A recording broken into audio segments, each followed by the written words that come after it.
morning. Today we're in Acts chapter 17, and Paul is now in his travels with Silas. And first, in the beginning of the chapter, they go to Thessalonica, and there's kind of a mixed response. Some people were open, many people became hostile.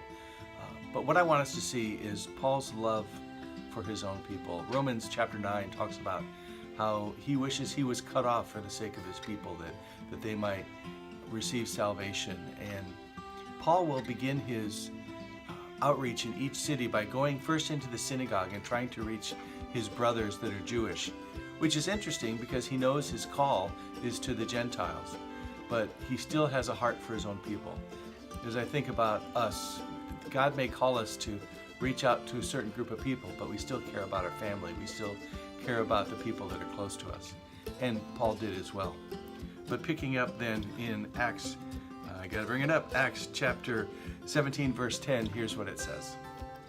The brothers immediately sent Paul and Silas away by night to Berea. And when they arrived, they went into the Jewish synagogue. So things got so nasty in Thessalonica, they feared for Paul's life. So they sneak him out of town at night and they go to Berea.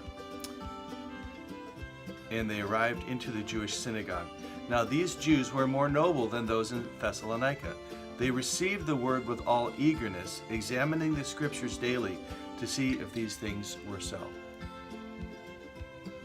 These believers, these non-believers, these Jewish brothers of Paul, they were noble in that they didn't really care what a person had to say as much as how were they helping them understand Scripture.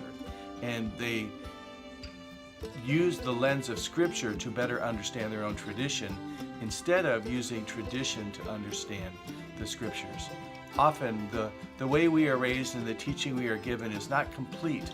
And if we use that to filter out the other things in Scripture, that's not noble.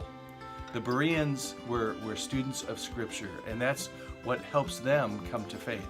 I say that would be true of all of us. Let's kind of set our traditions aside and let Scripture be our guide. Have a great day in Jesus.